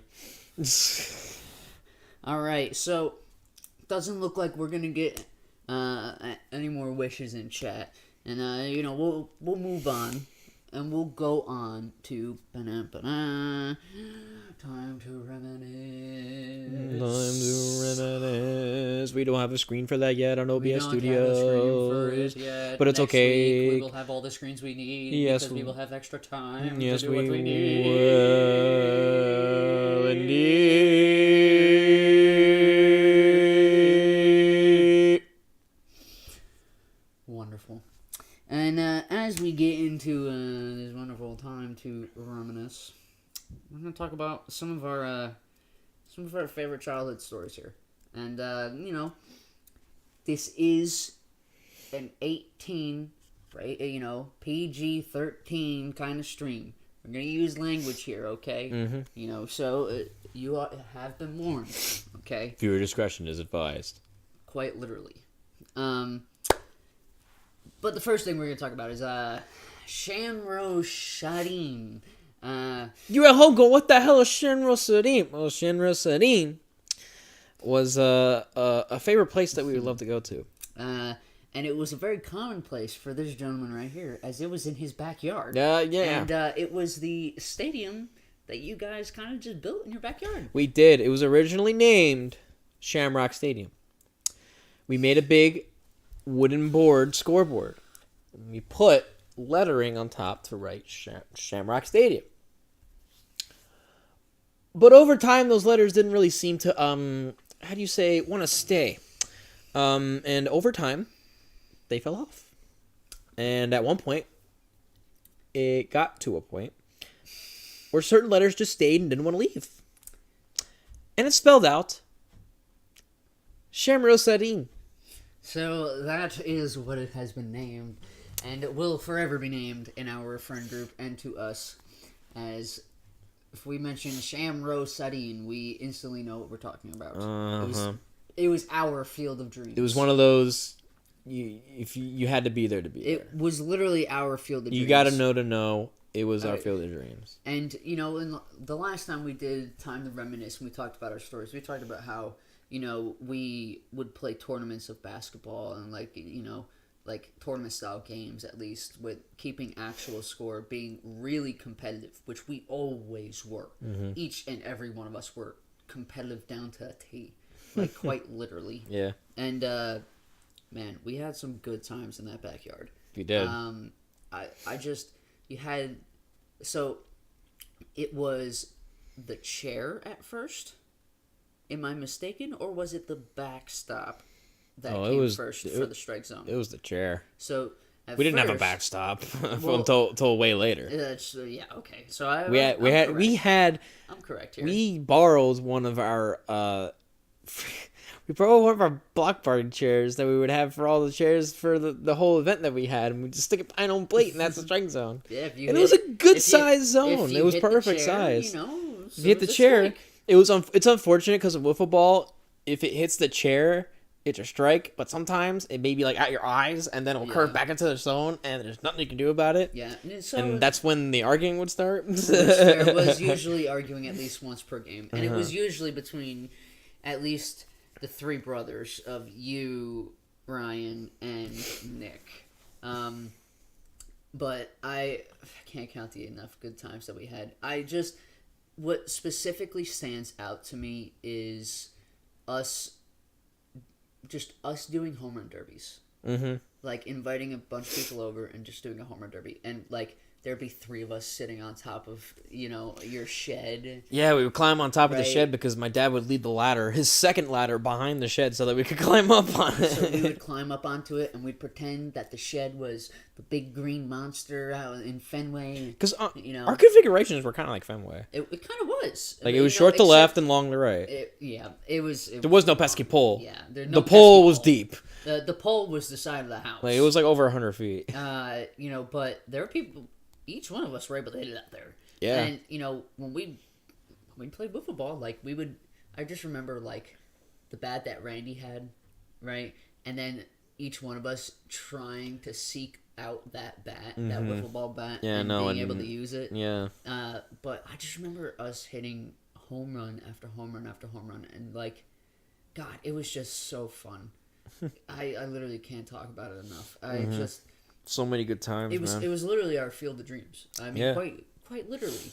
Yep. But then, like, you know, we had more times, like at my dad's house, we would play with the tennis ball and a metal bat. Yep. Right? And, you know, there was really no home run unless you hit it over one of the two houses that were in, technically, right field. You know, but... Or if you were able to... hit it to the end of the road. Yeah, if you were able to hit it into our neighbor's house, you know, that was probably, what would you say, 200 feet? Yeah. Right, you know? And to her yard was a home run, but those games were fun as well, you know, because we were able to hit the ball a little bit harder, a little bit faster, a little bit farther. But, you know, it was really fun, man. But... was that one wiffle ball story that always stands out? Above all else, really. I want you to tell this because I want your voices in it. So I remember very vaguely what happened prior, but I'm pretty sure this is how it went down. I mean, I remember the punchline, very much so. But one day, you know, we're playing wiffle ball as regular, and as every house has, you have that one neighbor. Yep. Who everybody else doesn't like in the neighborhood. Who always got to stick up their bum. Who always has a stick up their ass. It goes like this. We have a neighbor to our left, right? Field's going this way. We have a neighbor to our left, and it was my house. So sometimes we pull the ball too much, and it goes in their backyard. Now, you did have a garden area with We did have a garden area that would... Yeah, we had some like pretty tall bushes that would be able to like... It would stop most things, stop but it. we couldn't stop everything from going over them. No. And so, one day, we hit it, and it goes into their yard. We had hit it into their yard like 2 times that day. Yeah. And then I can't remember who exactly hit it, but it had went into the yard. Yeah. And who do we have go out and get the ball? DJ. We had DJ go out and get the balls. And our neighbor saw DJ in his backyard. and he didn't like that. He didn't take too kindly to it. And what did he like? I don't even remember what he said. I knew he was pissed. He was just, "Get out of here! Stop coming in my lawn! Stop being on my lawn! Yeah, stop being on my property. A nuisance. You're always causing trouble. You're always causing trouble. I always gotta fucking hear from you kids." And at this point, the whole neighborhood can hear this. Because he was out his back window, which was wide open, literally yelling at DJ. Yeah. And the rest of us, which I believe there was like 4 or 5 of us, We were there, young. but we were, hanging out, in that little crossway between yards, behind the shed. Yep. And, DJ's just there, standing there, listening to the guy. Yeah, I know. Oh, man. And it got to a point where another neighbor heard this going down. His neighbor to the left. Was it the neighbor to the left or across the street? No, it was to the left. It's to the left. Because, obviously, their backyard is open to the other backyard as well. There's no barrier between the other house over. There was no fence. And, he didn't like that either. He didn't like what we were doing. He didn't like what our neighbor was doing. Yeah, he did not take a liking to, how old would you say he was? 60s, 70s? Yeah, he was like 50s, 60s, something like that. 50, 60-year-old male yelling at like a 15-year-old. We probably weren't even 15. No, we were young. We were 13, 12, 13. Probably younger than that. We were like 10. Well, I'm saying like DJ at least. He's, him and Nick are the older of the bunch. Yeah, that's true. That's true. But anyway, so now another neighbor is now into this, and they're both going at it. They just start going at it back and forth. Going at it back and forth. And then it led to the point where there's the punchline. The man, my neighbor, all right, he had a wife, and this lady was just like him. Was just like him. Didn't talk to anybody. He complained about everything. Just like him. And I don't know what was said prior to lead up to this. I don't know either. I can't remember. But all I remember was, "You and your beast of a wife." I feel like he started it, and he was, something had to have been said. He called him something. But he was like, you need to stay and mind your damn business. Let the kids be kids. You and your beast of a wife. You and your beast of a wife. And we literally audibly started laughing. We fucking lost it. We audibly started laughing. Oh my god, we lost it, man. And if I'm not mistaken, your parents were not home. They were still working. Nah, I think they were still working. So both of them were working at the postal service. Yeah, during the summer. So, we're playing some more after this all goes down, and your dad comes home. Oh my god. Right? And we tell your dad, this exactly story, what right? happened. And we didn't, us as kids, we really didn't know what, respect was, right? We didn't say goodbye or thank you to this guy. And so your dad was like, you guys should go over there and say thank you to him. I can go with you, say thank you as well, because fuck that. Screw that guy. So I literally remember going over to his house. He had the Mets banner hanging out outside his the front Met door, banner, right? And literally talking to the guy. And for some reason, I remember talking about brownies as well. Brownies, see, I don't remember us saying thank you. I don't remember that at all. No, I definitely I remember but us going to his house and saying thank you, for doing something. But it was really your dad saying thank you. Yeah. Which because it in our group. We were always at your house, so, shout out Chuck. Chuck was the dad to everybody. Yeah. He was the dad of the friend group. Yep. And... He was the chaperone. He was. He literally was. And... The caretaker. We'll get into another story here that involves our family father, friend group father. It Chuckster. does. It does. So God. we've talked about, we used to sleep over all the time. We used to stay at his house, because we used to stay in the basement, right? And they had the extra bed in the back. Yeah, we had a big basement, and we had the extra bed in the back. Yeah, And we had a couple couches downstairs. So yeah, so they had space. So we would go, myself and DJ would go over to your house and spend, most weekends there, during the summer, regardless what days there. And, there's one time where DJ wasn't able to come with us, but he was home, and, it was, what would you say, 1, 2 o'clock in the morning. yeah, it was really late. We were up playing video games, kind of just hanging out, having fun, and what do stupid kids feel like doing in the middle of the night?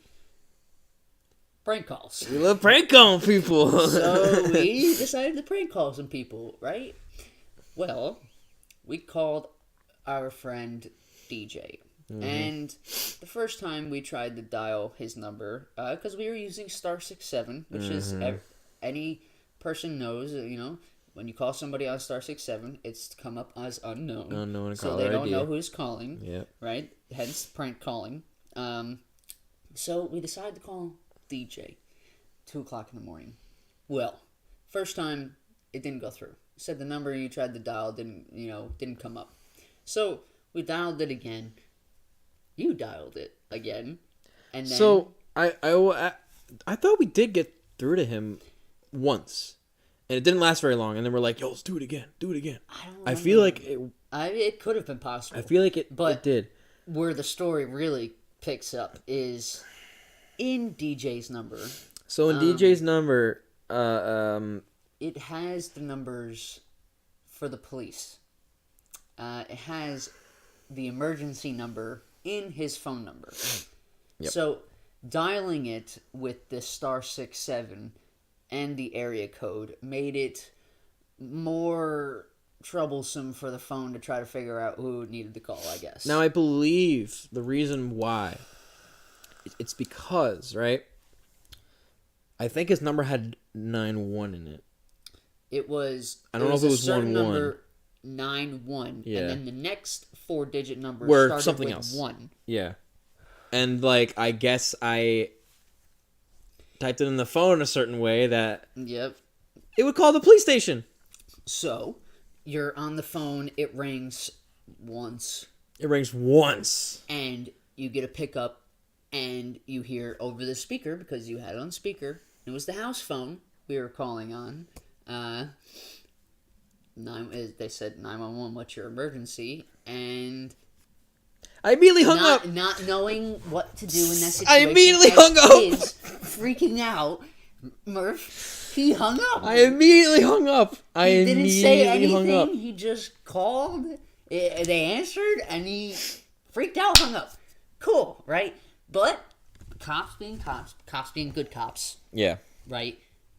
They do a house call just to make sure everything's okay. They send an officer by. They will send an officer to the house to see if everything's okay. But they had the lights on when they came in, so we were all down there freaking out already that we had called 911, not knowing that they were going to be showing up until we saw police red and blue lights outside at 2-something in the morning. And they go into the backyard, and they came up the stairs, and they knocked on the glass door. None of us were going to answer the door. So then they ended up going to the front door and knocking on the front door that we never used because no one was answering the back door. And my dad wakes up because he hears us pounding at the door. He's like, "What the fuck is going on?" Goes up to the door, and there's a cop in full uniform right in front of him. And your dad's just in his boxers. Mm-hmm. He's literally in a t-shirt and boxers. And so good thing I don't really remember exactly that transaction. All I remember is, I believe that Nick was the one who went up and, said, we were trying to prank call our friend. We were trying to call our friend, and it has 911 in the number, And your dad took that as we were trying to prank call him, right? And I don't remember if Nick literally said we were trying to prank call him. Mm-hmm. But being as any adult would, Chuck was not happy. He went off on us. I remember him going off on us. That was the only time You got scared. that I got scared, because it was the only time that Chuck yelled at me as well as you guys and all of us. That's what would happen when he would yell at us. And you got a taste of what it was like at the Murphy house whenever we did something wrong. And, after that, it was very quiet in the basement. After he went to bed, after he was done yelling at us, what the fuck are you guys doing? It's 2-something in the morning. The cops are at the house. It's too... I remember, before that happened, he was like, fellas, tell this cop you're sorry. And we apologize to the cop, and then he goes to the door and just fucking goes off on us, man. He's like, it's 2 in the morning. You guys should be asleep. It's the weekend. I still gotta work. I got work at 6 in the morning. I'm in my boxers right now in front of this cop. And I had to explain that my kids were prank calling their friend. And you gotta do this right now. And I literally shit my pants. And peed my pants.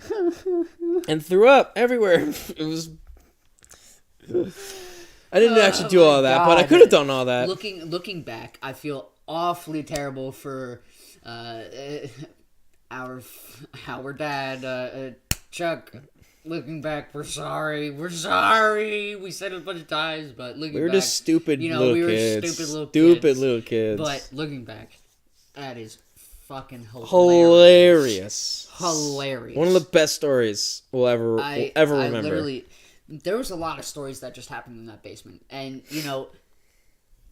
in the basement, after some time, and you guys got into hockey, right? You guys ended up getting that net in the basement. Yeah, we got a net. We got a couple of little junior hockey sticks and a couple of padded balls that we would shoot around into the net. We would play hockey in your basement. We'd play full on hockey in the basement. And there wouldn't be any padding or anything like that. But whoever was the goalie would have a little stick, right? Yeah, we would have a regular junior hockey stick or a little stick. And then we actually had either a first baseman mitt or an actual glove. I remember bringing over my first baseman's mitt a lot. Yeah, and then Nick actually had found a black and blue glove that we had for a while, and we used that, and we would put on a big sweatshirt so that it would bounce off. It would that. We would act like we were. It would literally like we're being an actual goalie in a pair of sweatpants. Blah blah blah. One time while we were down there, as there's a wall and a wall, the goalie net is in between. Yeah, and by the way, so how our downstairs was configured was it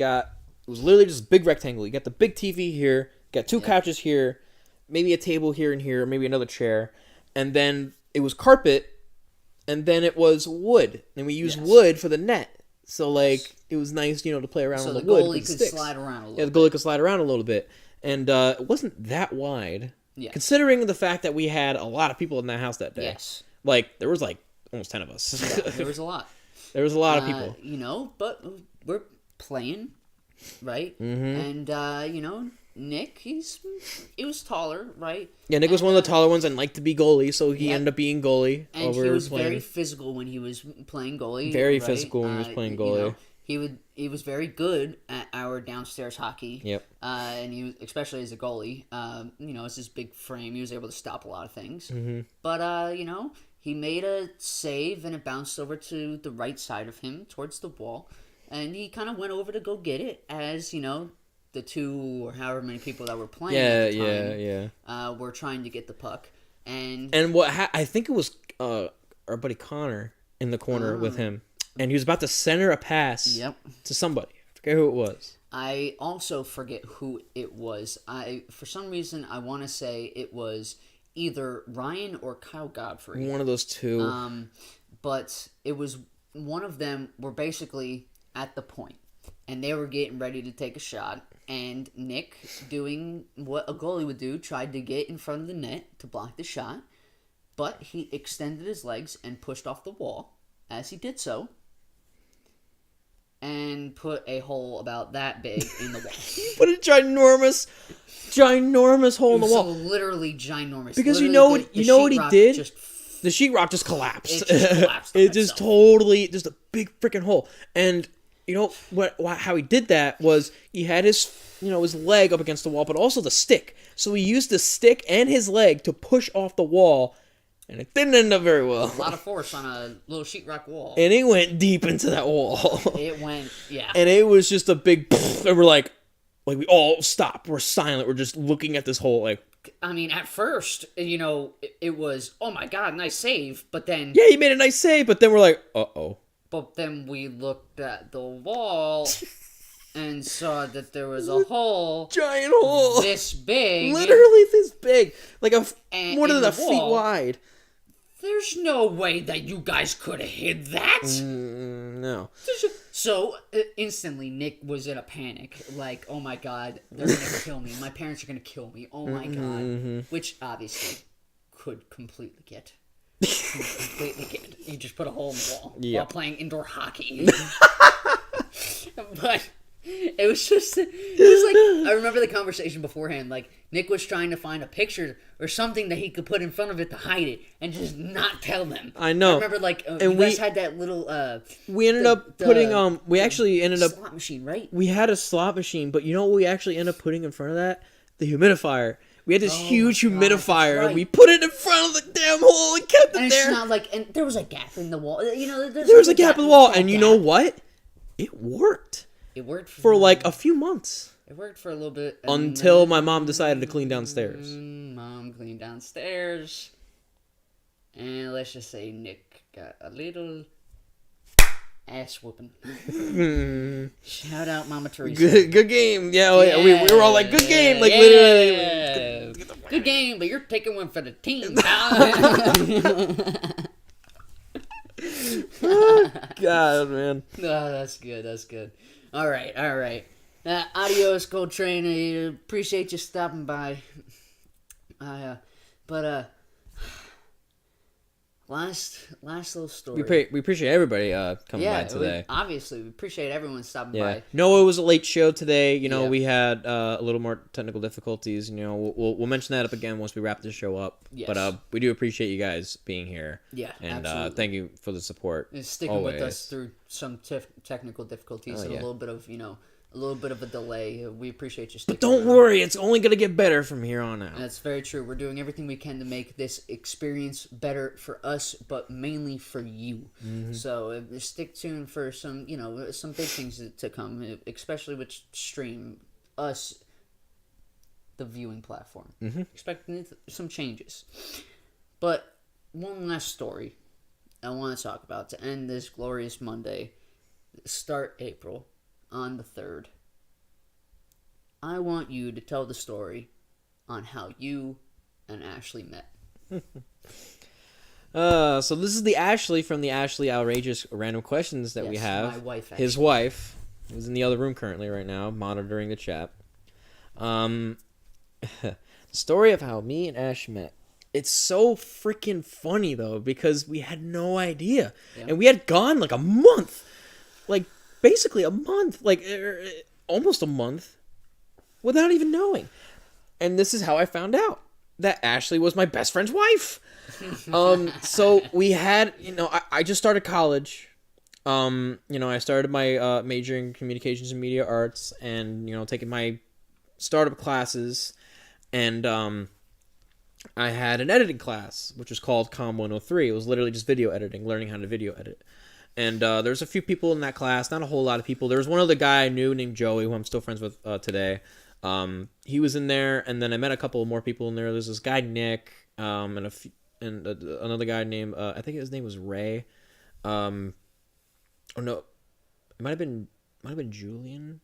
No, it was Caesar. It was Caesar. Caesar's palace. And so I had some friends in there for a while, and then there was a couple other people. There were a few of the guys and a couple of the girls in there. And one day we had an assignment where it was, okay, next week you're gonna come back with just video, like just take videos. Take your phone and just take some videos of stuff. I'm like, okay, take videos, whatever. It could be you're cooking, your pets, you doing something, whatever. Yeah. Going out, to the mall, whatever it may be. And so we come back and we're like, the professor's like, okay, we're going to go over the footage that we took. And they go literally over everybody's, footage. And hello, Angel. So we get to, I think mine came first. I don't remember. It was blah, blah, blah. Then this next girl, I didn't know her name really at the time. I couldn't, because, I was starting to remember people's names. I couldn't really remember. But professor's like, Ashley, your videos are next. And so we go look, and in one of the videos, I noticed a particular item in that video.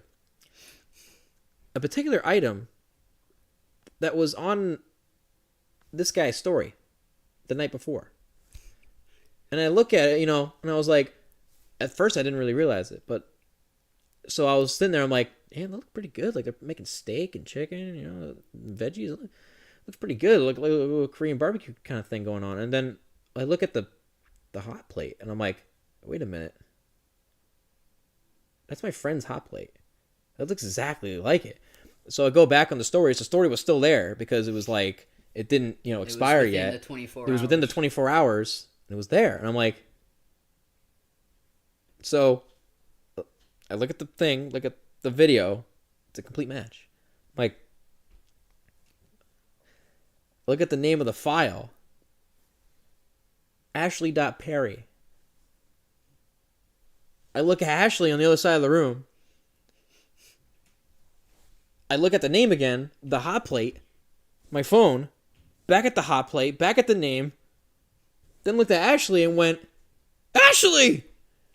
And she was like all awkward, like, she doesn't know who I am. Like, she's like, yeah? I'm like, you're Ashley Perry! And she's like, yeah, that's me. And I go, you're my best friend's wife! I'm Matt Murphy! And she go like, oh my god! And we just lost it in the middle while our professor is just showing off our videos. And everyone was like, what just happened? And that was the time I met Ashley. You guys... For the first time. See, what, you ended up You guys ended up talking, basically. We ended... Yeah, like, like, we talked... Like, we were long distance talking for a little bit, and then Pat was, like, our professor, Pat, was just like, okay, did I just witness, like, a moment here or something? Like, like, you guys know each other? I'm like, yeah, like, I've never met her before. Like, she's my best friend's wife. And, like, he's like, holy shit. And, and as the, he shows more of the videos, it was more of a calmer day. I ended up moving back with Ashley, and I was like, I gotta show you pics and videos of us now. Like, old videos. Old videos of my Snapchat and everything. Like, I just showed her everything. Yeah, literally, as Ashley was saying in chat, everyone was really confused. Everyone was confused, and so was she.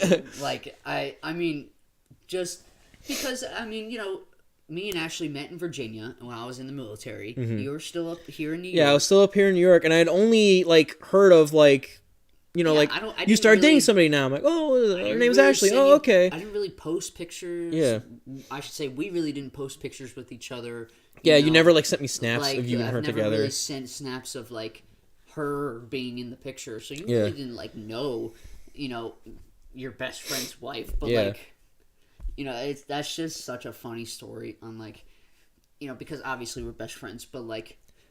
What are the freaking odds, man? Really, like, it is such a small world. Like, what are the odds? Being in the Murphys household, man, it's just such a small world. It's such a small world. Like, what are the odds of me meeting my best friend's wife, meeting her for the first time in school, in a college, first year, being 4 weeks into a class. 4 weeks into a class, not knowing it at all. Like, and the fact that, like, fate had it to where I put 2 and 2 together, that the fact that his hot plate that I saw on his story the night before was shown just cooking with up there, to freaking realize that That's my best friend's wife over there. Man.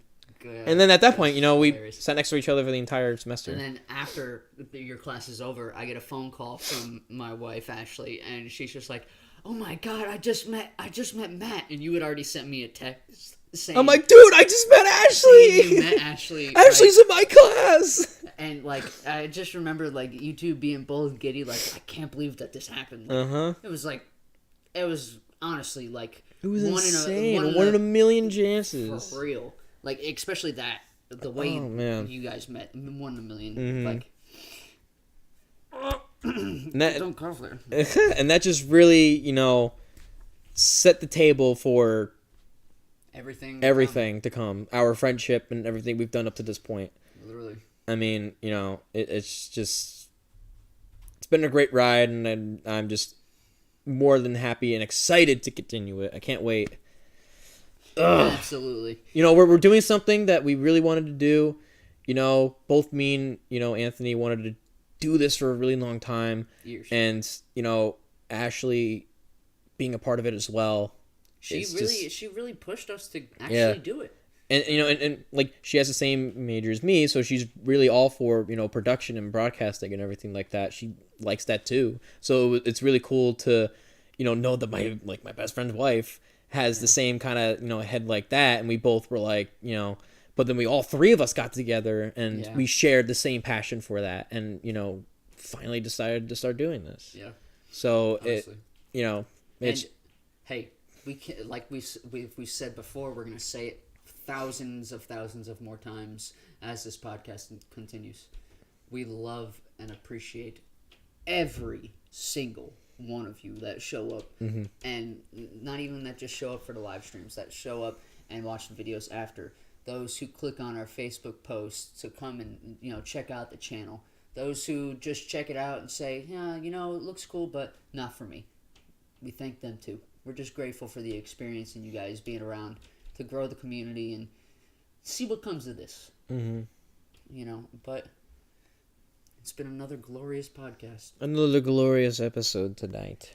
And we'll be back next week, 6 p.m. Eastern Standard Time, our normal time. Yeah, we will. Because I got nothing scheduled that day. A little bit more of a normal stream. Yeah. We'll have stuff set up for you guys to be able to...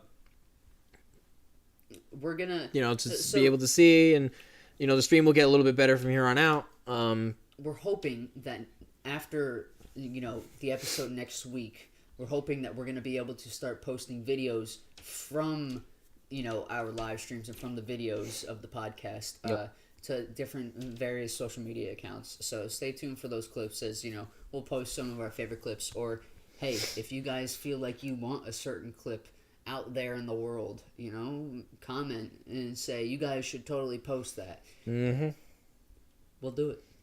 Hell yeah. We'll do it. But any final words before we wrap this up? I mean, Can I get in their faces? Another great night of reminisce. Yeah, we'll come back. We got more stories to come. We might not do it next week, or maybe we will. It'll all come in together. But we'll come back at you next week with a brand new episode of Gabagalooza, the Variety Podcast. We love you.